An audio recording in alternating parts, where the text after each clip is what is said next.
we away? Kia ora koutou. How are we all this morning? I think we should probably start off with a rousing Whātua or something, or perhaps in some cases an exorcism.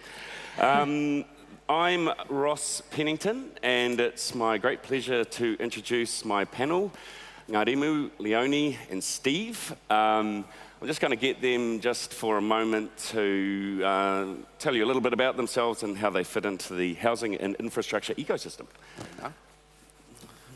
Tēnā tātou katoa, tēnā koe Ross. Ko Ngarimu Blair tōku ingoa, ko Ngāti Whātua te iwi, te tau ngā oho te uringatu ngā hapu, nō reira tēnā koutou katoa.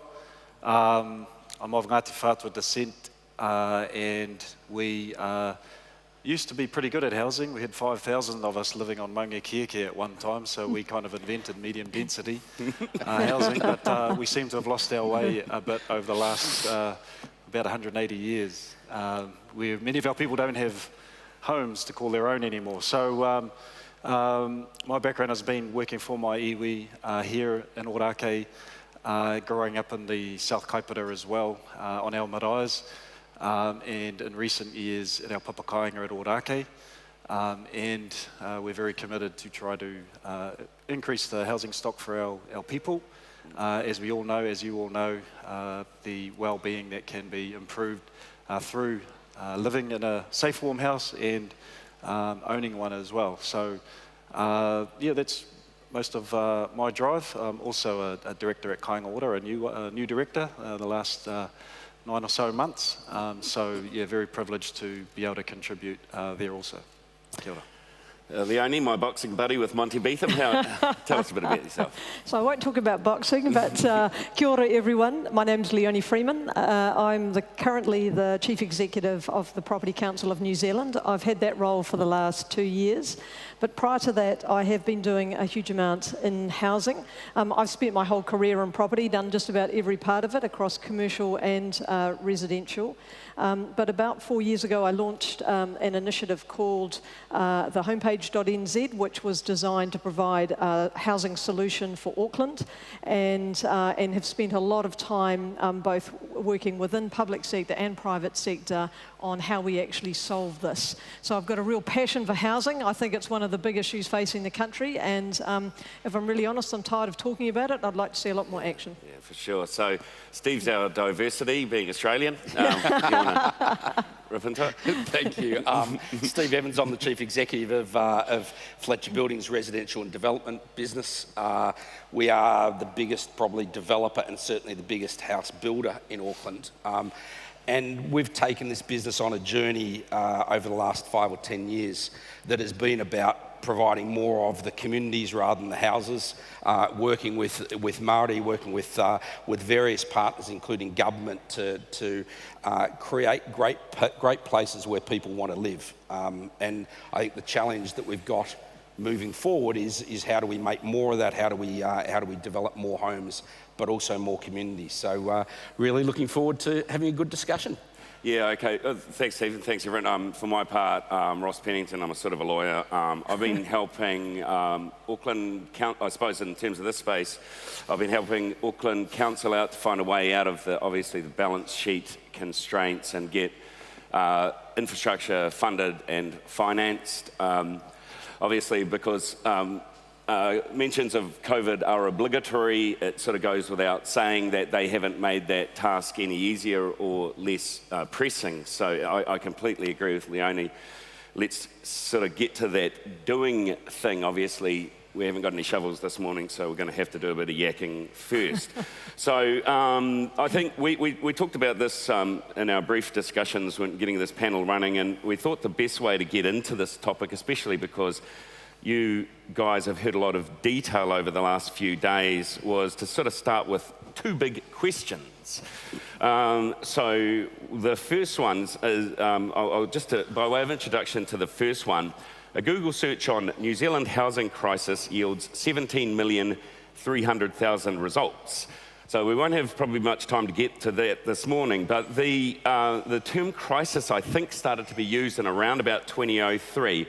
But at that stage, the housing inflation that led to the housing crisis had begun actually about a decade earlier, about 1994. And also, actually, just in case you think, oh, this is a New Zealand problem and we're doing something wrong, that is around about the same year, plus or minus a year or so, that this same phenomenon started happening around the developed world. So, bearing all that in mind and looking at the world as we see it now, my big question is, can we solve housing issues? And I'm going to start in the middle with you, Leonie. That's a great place to start, isn't it? So from my perspective, yes, I believe that we can solve housing. I mean, at the end of the day, if we look at New Zealand and what we can do, we've got some amazing people, we've got great companies and great resources to solve this issue. What I see across all the roles that I've played for a number of years is the missing bit is the coordination and the integration. We've got a large number of silos that are working independently, and we all know that housing is a really complex ecosystem. And so we've got, you know, government, council, iwi, private sector development community, the community housing sector and the finance community. Everybody's doing fantastic work in that space, but it's a little bit like everybody's in the waka but pulling in different directions. And what we really need to do is to get that waka sailing in one direction. And when we launched the solution in 2016, which I realise is now 4 years ago, it was based around a collective impact approach, which really, very simply, is about creating a really coordinated approach, bringing all the major stakeholders together, focused on outcomes and solutions, rather than sitting in our silos. And it's been something that's been quite successfully done on a whole raft of things all around New Zealand. And, you know, it's good to see it's been working in the homelessness space. So that was the People's Project in Hamilton, launched some years ago, and that's been continued on in homelessness. And interesting enough, the construction sector accord is a similar type of collective impact approach, again, trying to bring people together. So to me, yes, we can, but I do ask the question, which I've been asking for quite a bit lately, which is, how bad does this have to get before we are prepared to change the way we approach this problem? Yeah, absolutely. We're just saying out the back that every problem's a human problem, like the old whakatauki goes. Ngarimu, where's your head on this question? I don't think it's a question of whether we can, it's whether we have to. We have to solve it. And in terms of the housing crisis, I just think of our people. It was a little bit before 2003 when we were in crisis. 1951, all we had left of all of our land in Auckland was 1/4 acre. So my granddad tells me of the overcrowding. In our village at Ōrākei, he had to walk from Ōrākei to Woodhill Forest, where we had another village, and live there. So, yeah, the crisis for us has been intergenerational. So it's not a question of whether we can, it's we really must. And I guess we can all think about all the different silver bullets that have to be put into all of the guns to try to solve this, but at the end of the day it comes back to whether we really want to do it or not, whether we want to provide that housing in all of the innovative ways that we need to, where people may have to forgo some of the value that's on the balance sheets, etc. And so in our communities and the Māori communities, we have one of those bullets, and that is we don't put a value, a commercial value, on the land that we allocate towards housing. So I believe we're really the only ones doing affordable housing, and that those whānau who have the ability to secure a mortgage, they are paying for effectively just the chattels, the house, because the land is a communal resource. And therefore, it can't be bought and sold on the open market, and that makes it affordable. That's the only way that really that we've been able to do it in our context. Yeah, that's a remarkable story, and one that I didn't know, to be honest. But it certainly resonates from where I come from. Parihaka has a very small community of houses left there now, having had a community of I think around 5,000 dwellings back in the day, and I think the first gas lighting and mills and a whole economy going on there. It's a disgrace. It was good to see that they got some IRG IRG money. Steve, I think we're left with you. Oops, there goes the question. Look, to be fair, I'm more of an action person, and we've had the last 3 or 4 years of talking about what the solutions are and what the problems are, and no silver bullet and the like. And I think that the time for action is now. I think that there's clearly some fairly unpalatable moves that are required. How do you, for instance, tax those that are holding on to land to make them develop to actually get more housing? How do you bring forward that infrastructure funding angle to allow housing to be done? How do you admit that we made some mistakes and move on from those and say, well, what does the housing environment look like now? You get some really good examples. You go back to Waimahi and you look at the work that Nga and I have been doing at Moira Road. Community housing, state housing and open market housing fits really well together when you look after people, when you focus on the people. So there's no reason why we shouldn't just be getting things done, getting on with stuff. The talk is great, but actually we need to action. Yeah, and Ross, can I just add one more comment, because you commented on the number of searches when you search Google, and what I often hear too is people will say, oh look, do we need a Royal Commission into housing, or do we need another report? When we were doing a lot of work back in 2017 on this housing thing on our webpage, we put together all the reports we could find in the previous 5 years on housing for Auckland. And so we had a list there of 35 reports for housing in Auckland in that previous 5 years. So what I'm saying is we don't actually need any more reports on the problem. We just need to focus on action. And the reality is we're going to get some of this wrong. Yes. And that's okay. No. But we can't just afford to sit in conference rooms and the like and talk about what we're going to do or talk about how difficult it is.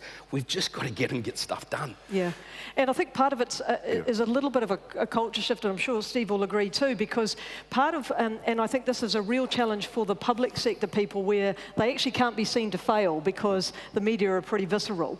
But if you think about a more innovative approach to anything for any business, we've got to be able to try and have some things not work, because perfectionism isn't an option. So how do we filter that in?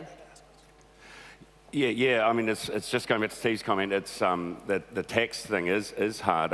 Dr. Robin Oliver's piece attached to one of Murray Sherwin's many fine works on this, which I'm sure are on your website, I think tells you everything you need to know in about 20 pages. It's certainly, one of the biggest landowners in Auckland is dead, so it's going to be tough taxing him. But anyway, and the other thing is, I bet you didn't put there is a Royal Commission report sort of on this stuff, which is the one on Tama Makoto, I think around 2009. It's a great historical read in its own right, but it was talking about these infrastructure problems. There was a headline from 1868, I think, which could have been written last week. And then, of course, Julius Vogel came along, borrowed in the London capital markets the equivalent of 2/3 of then GDP. That'd be $200 billion, and spent them on infrastructure. Now, by 1900, we were, and I mean this literally, the richest country in the world, right? Our GDP was $4,300 US, not bad for 1900. And around, just to put it in context, that was around twice as much as the UK and Germany and so forth. Right, but we do have a second big question, as I say. Oh, just another remark from me. I do think there's a defect in the modern political economy. I don't know, Ngarimu, you've written about this and written about it well, specifically in an Auckland context with young Māori, but it's just there is a skew in our economies across the world in the fact that the already wealthy tend to be the voters, and they tend to vote their interests, and the young seem to have a combination of not quite knowing their interests. They should listen to Shamabel for sure, but having a cynicism about voting, and sort of unfortunately you do get what you get. Please do it. If you can do one thing, encourage the young to vote if you care about this stuff. Right, we've sort of covered this a little bit, but we're going in with if there was one thing you could recommend to solve the housing crisis in New Zealand, what would that be? I'm going to go Steve this time. One thing. Look, I think one of the things that we do need to address is the infrastructure deficit. We've talked about it. This is what this conference has been focused on. I challenge the infrastructure industry to think about their customer and the legacy that we're providing for those people that are going to occupy the houses. I think that we need to take a much more partnership view between council, government and particularly private sector to enable development to occur. Infrastructure funding is a fantastic idea, but actually if it's left with a legacy for the next 30 years for our kids and our kids' kids, then actually it's going to fail. And I think what I'd encourage government to do, encourage the IFF to do, is to work out a way whereby you fund infrastructure for housing and then make the developer pay for it when he gets paid or she gets paid for the sections or for the houses that are built, rather than leave that as a legacy for the homeowners. A lot of people don't understand that the homeowners, as a result of any targeted rate, are going to be negatively impacted in terms of the money they can borrow from a bank. You think about how the banks work out their mortgages, they work out disposable spend and the ability to service a mortgage. If you're adding in $1,000, $3,000, $5,000 a year, that means you're going to be able to borrow less, which means unaffordability becomes even more of a problem.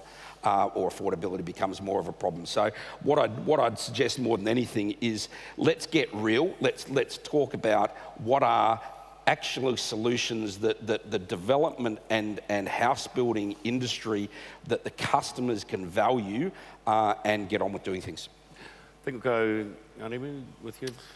Yeah, I think I'll take more of a helicopter view of it and like you go back in time a little bit.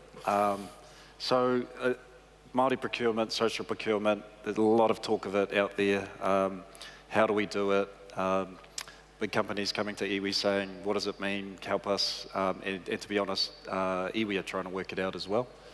And so in terms of housing affordability for the treaty partner, te tiriti partner, Māori people, we just simply don't have the incomes to be able to afford the deposits, to pay for the mortgages or even the rents, which is leading to a lot of homelessness and challenged housing conditions. So in terms of just that procurement side of it, in terms of we're not far from the Helensville Railway, which my ancestors gifted a lot of that land for to spark development in the South Kaipara. And that was on the promise from central government that our people would be awarded the contracts to build rail and road and so on, and so that our people could get into business and flourish. However, when it came for those roads and railways to be built, that was dealt with by local government, a completely different set of people who did not award the contracts to our people because they couldn't vote in local government. Why give these Māoris contracts when they can't vote them into local government? So, cut a long story short, all my Pākehā mates at school had lunches and me and my cousins didn't. That's the effect of it in terms of that investment that didn't go into our people generations ago, which has flowed through. So, with all of this investment in infrastructure and housing, there also has to be alongside that for all of us, including iwi, how we make our dollar bounce further in our communities, so that when we are spending a dollar, that we are ensuring that there is opportunity for Māori, Pacifica and other communities who don't have the incomes that wider society has, that they too can create businesses and have that flow-on effect through their whānau and through their families. So a bit of a helicopter view, but through that, I think then we can, create more of our communities with the incomes that can pay for the cost of development. Yeah, look, I'm really glad you brought that up. It's we're all technicians in this room, but this isn't a technical issue. The affordability issue is a national disgrace. Right, so one of those reports that Murray wrote, and there's all sorts of fun facts in those, this is not one of them. In 1990, not uncoincidentally, 1 year before the Resource Management Act came to us, the person on the median income was spending 29% of their take-home pay on housing-related costs. Now, 6 or 7 years ago, that number had risen to 52%. And who wants to believe that it's less than that today with what we've seen? Now, the degree to which social ills are caused by our signal failures in this regard is just is really just entirely unacceptable. And I was just going to comment too on that affordability thing. One of the reasons why I've been so passionate involved with this housing space and done a lot of it as sort of my philanthropic contribution to the city is I look at my parents. And my parents were both teachers. They were able to buy a house through government assistance in the 60s. Out west in Auckland, they then had 3 kids. There was no money. The house was really basic. I mean, it's interesting when you look at the houses at the time because they come complete with no garage, no driveway, no paths, no carpet, no curtains, no insulation, but at least they had a house, so we were part of a community. But I look at today and I look at a family like my parents, 2 teachers and 3 kids, and they wouldn't have a hope of being able to buy a house in our city. And I think there's something fundamentally wrong if people such as our key workers have given up hope of buying a house. And that is the issue that we need to address. And there is no one silver bullet. There's no one lever that we can pull. The infrastructure is critical. The legislative environment that we work within is critical. The consenting, the innovation, the ability of the workforce. All of those things are all the levers we must pull together. So my one thing is that actually we need an ability to bring everyone together, focused on an ecosystem and a whole of community solution that will work with everyone, because the danger at the moment is we pull these levers and there's a whole lot of unintended consequences. So again, I come back to my, that collective impact where you actually have a vision for the city with clear targets and objectives and that we measure against. We've also got to be a bit careful that we look at aspirations for housing ownership, and they have changed. Yeah. We've got to provide pathways to ownership. We've got to allow those that in state housing avenues to move out of state housing. We've got to allow those that can't afford any sort of housing, those that are long-term renters, to be able to afford housing ownership in the future. And credit to the government in terms of the $400 million that they've spent on the shared ownership. I'd very much promote that getting further upstream so that it doesn't just apply to the community housing providers and others providing that shared ownership scheme. If you think about what happens in global economies, you have options to own 35%, 40% of the house, and then staircase into ownership as your salaries go up, as you have more ability to access capital. We've got to look at those type of systems. That's not about quality of housing, it's about financial solutions to allow people to own houses. Yeah, it's about enabling too. I mean, there's a great story, Leonie, about the houses back in Whātua. We used to build our own and we didn't have Mark Richardson around to help. It was there was a shambles. When the wind blew, the roof would actually open up. Now, that was, of course, my granddad, not me, but ours was not a great deal better. You building a house. Can I just remind you all that there is we are taking questions up here, which is why I've gone to my glasses. So do fire them through. If they're any good, Hamish will allow me to see them, and if they're not, I'll never know. I think it might be worth actually going to one of those now, because it actually is a bit of that big picture stuff, and it's about the tangata side of this. All right, here we have it. Now, I don't know who sent this, but it's all well and good to say we've studied this to death. Let's get stuff done. But identifying problems isn't the same as having a vision for where we are going. Do we have that vision? And if not, whose role is it to set that agenda, Ngāti? Do we have that vision? Oh, yeah, I think there's lots of vision. There's lots of mission statements. There's lots of goodwill. But I guess it comes back to action.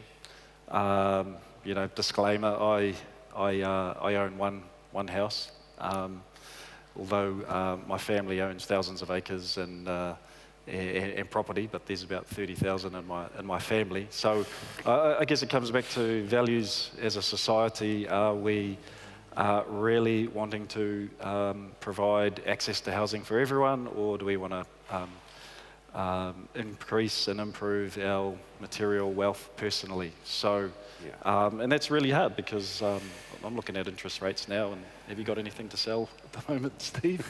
It's very tempting for all of us, isn't it? I think the vision is there, the goodwill is there, and probably coming out of COVID, I think we all need to take a step back to where many of our minds were over that time. You know, it was a blessed time for everybody in terms of getting off that treadmill, getting off that rat race, and taking some time to think about what's important in life. And we all witnessed the changes in the environment, the insects, the different birds we all saw with our kids.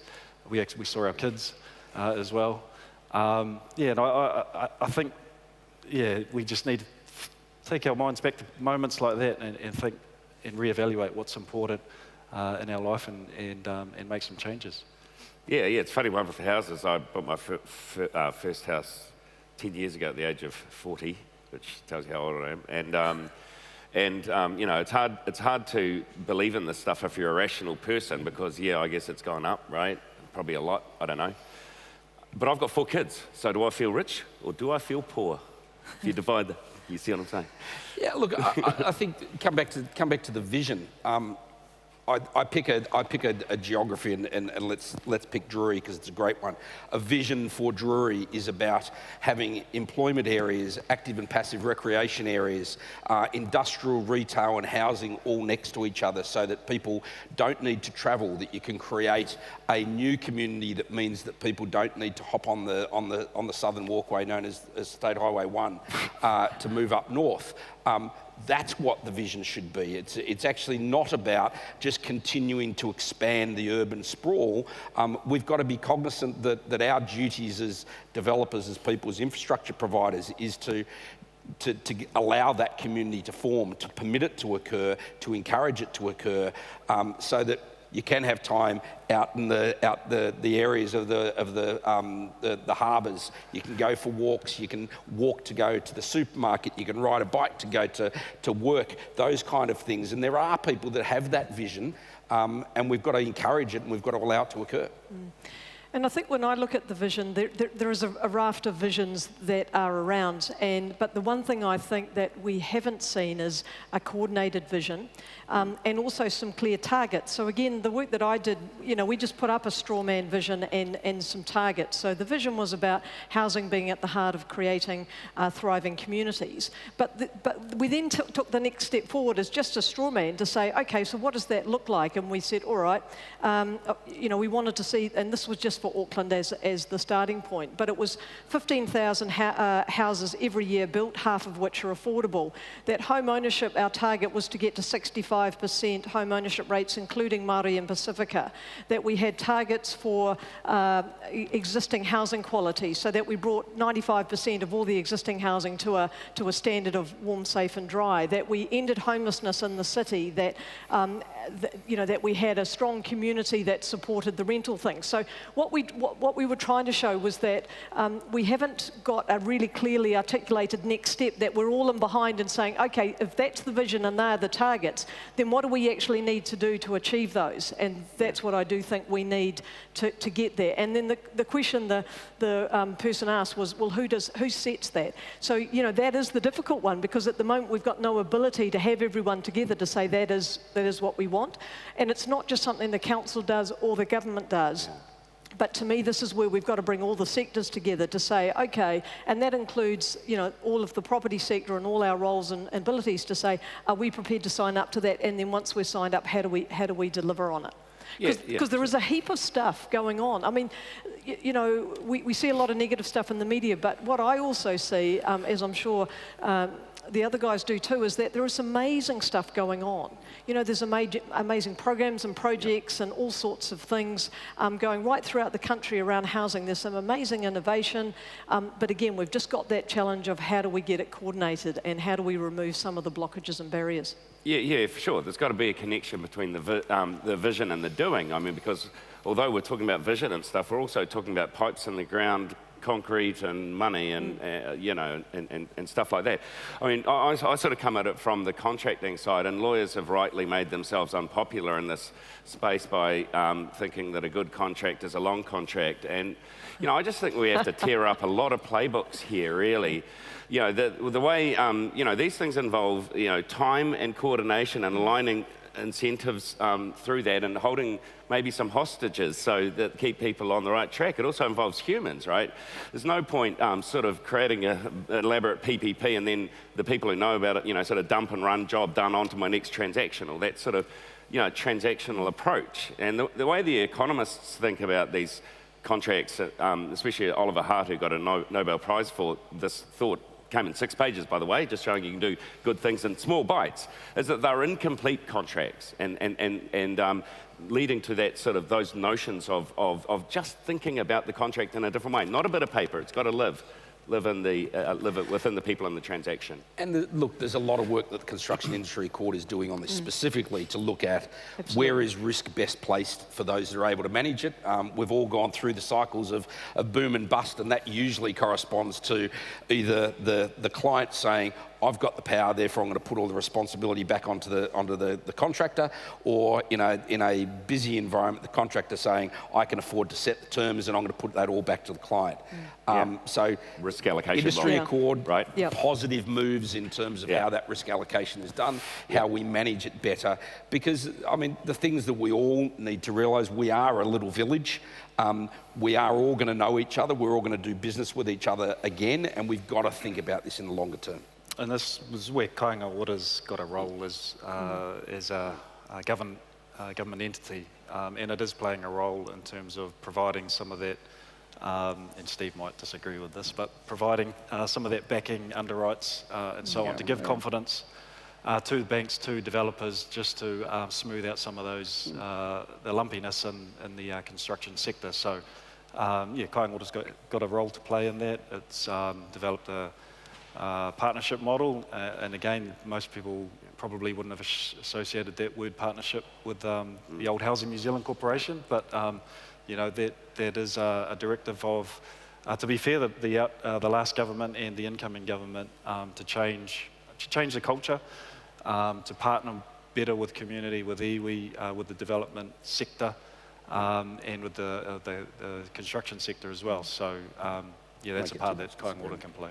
And really, I believe Kāinga Ora can be a significant pathfinder in this, because ultimately there does have to be a driving force. There are so many parties involved in infrastructure, and it's not funny. But one of the things that Kāinga Ora has been able to bring because of its wellbeing bond program is balance sheet and cash. But the wellbeing part of that's really important. They're actually challenging themselves to be transformational. Now, we're all on a journey from the here to the there, and so is Kāinga Ora, clearly it is. But you know, I think the potential there and the energy there is overwhelming. When you do talk to folks in that organisation, they've got a glint in their eyes, and people are starting to notice, and including the partners who they need to work with and local authorities and the like. So Ngarimu, we were going to do something on my baby, the EIFF, but you've already shut it down, and we'll talk later. So I'm going to move on, Ngarimu, if you don't mind, back to you. Ngāti Whātua Ōrākei is just doing some incredibly exciting things in housing at the moment that aren't necessarily terribly well known, and some of them are with Steve. Do you want to just walk through what you're doing there and what you see as the barriers to Māori housing initiatives? Sure. So there's tens of thousands of acres of multiply owned Māori land across the country, and there are loads of barriers with that. Coming out of the Native Land Court, which has wrapped up in our generation a whole lot of complex baggage between families even, and just process in terms of trying to carve a piece out of a block to get consent from the Māori Land Court to do that, to get agreement from 75% of shareholders, some of whom don't even know they're shareholders and probably live somewhere else, et cetera, et cetera. The list just goes on. So then there's the issue of financing on multiply owned Māori land. Quite frankly, no one's really solved that, except mai iwi, and we're lucky because we've got a big balance sheet and we're effectively the bank. Yep. So there's lots of barriers, but there's also lots of opportunity. We've also got to think about regional development and getting urban Māori reconnected with their villages and where are they going to work, etc. But iwi going back to their villages and providing, being role models back in those communities, being sitting on the pai, doing all the cultural ceremonies, etc. They're all just wins for New Zealand overall. So. Yeah, at Ōrākei we've got 170 houses in our village, so we've done a few different things. We have low rental models. We are exploring rent to buy currently, but we've also over the last 30 years been able to basically underwrite loans, formerly with the old Housing Corporation New Zealand, but only more recently ourselves with a bigger balance sheet. But there still is a big question that needs to be answered, is how to provide finance on multiply owned Māori land so that people can go back and construct houses back in their homelands. Yeah, that's a good point. I was somewhat involved in the X-Trust out of Pariaka, and it's witheringly difficult. I mean, people have started to talk about, and rightly so, about kaitiakitanga again, but I actually wonder if it's time to start thinking about kawanatanga as well, because, look, lest we forget, this is fundamentally a government failure that comes in the guise of a market failure. Now, Steve, we need to get to one of your two big questions, because we started with Leonie's. And I didn't know anything about this, and I should do because the Sustainable Finance Forum. But here we go. Building for Climate Change agenda. So what does the government's Building for Climate Change agenda mean for the future provision of housing? Look, I think that you look at housing at the moment, and we are the carbon impact of building houses is about 17 to 20 times what it needs to be to keep global warming below 1.5%. Okay, frightening statistic. There's a lot of arguments going on with regard to building materials and the like. There's some real moves that are occurring in the off-site industry. The off-site industry being very much reducing the waste that's provided, getting housing quality up. The harsh reality of our industry is that nothing will really happen without legislation to allow it to occur. So I can foresee a betterment of building code to make sure that we actually choose materials that are suitable in the longer term, embodied carbon as well as operational costs. We've got a real problem in terms of building for climate change. We don't have the ability at the moment to deliver what we need to. You take that back up a step and you come back to we've actually got to design for less cars, less pollutants that are required. We've got to be prepared to deal with the rising seawater levels and how that occurs. We've got to bring back more native planting to generate. The one thing people tend to focus on is we've got to look at how we put less energy into a house. And yes, that's good, but when you're at 100% renewable energy, as the government is aspiring to do, it's actually less of the focus. It's actually more about how we live in our houses, how we make them good as an initial build, if you like. But for all of you in the infrastructure business, there's got to be more innovation. We've got to have better solutions to reduce the amount of carbon that we put into our houses and that we put into our community in general. And I don't think we've had enough focus on it.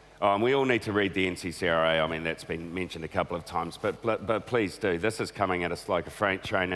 And actually, while you're at it, read the 4F report by the Commissioner for the Environment. If we're really concerned, I'm concerned that zero carbon is going to turn us into the Pacific Northwest, and that's something that it's not going to happen on my watch. We better get rapid fire here. We've got 2 minutes and 58 seconds to go, and we've got a ton of really good questions. So let's just try to fight, a number of them are around this sort of thing. If we can achieve a decline in house pricing, what will that mean? I'll start with that one, because monetary policy stimulus is going to mitigate that impact. So, I think that's a bit of a pipe dream on current settings, and it all depends how deep and how quickly. Anyone got anything on that? I was just going to comment quickly and to say, you hear a lot of commentators, particularly some of the economists, saying we need to see a 40% drop in house prices, and I think that's totally wrong. I actually think we can deal with the house price issue by looking at increasing supply, but not just supply of housing, but supply of housing at a whole raft of different price points, much more affordable and different typologies. And I think that would help do it, because we don't want to see a 40% drop in prices would be disastrous for the economy. I completely agree. I mean, the challenge we've got is that where we've got this view of let's go up, we haven't got the pipes and wires in the road to be able to allow that to occur. So supply, as I said, make more land available is a good thing. But it's not just that. It is about different housing solutions, different ways, different expectations of what a house will look like. Yep. All right, well, there's, look, the questions involve some specific stuff for Ngarimu and Steve in particular. I'm not going to go there. I do, we've got a minute and a change to go, so I do want to wrap up by thanking the panel for really just, pulling up their sleeves and actually getting into this. And I think there's just been some incredible stories from you guys. So, look, if there's any sort of last words, I'm going to go, I don't know my right to left, I'm going to go you, Ngarimu, first. And I'll just end on one shocking statistic. 2060, 90%, on current projections, 90% of the Māori population will be renters. So there's a huge job in front of us to change that statistic. Currently, Māori only have half the home ownership rates as the general population. So I think we as a nation and as a Māori nation need to be really focused on turning that stat around. So I just reiterate again, I believe we can solve it, but the question I ask is how bad does this have to get until we change our whole approach to solving this issue, and who gets involved? And me, it's all about action. There's enough of us in this room, let alone in the broader economy, that have ideas. Let's get on with delivering some of them. Oh, well, look, I hope you've all got something out of that this morning. I know it's a challenging morning after the night before, and indeed the day before, which was pretty interesting, but there was a lot to take in. So thanks all for listening. Cheers.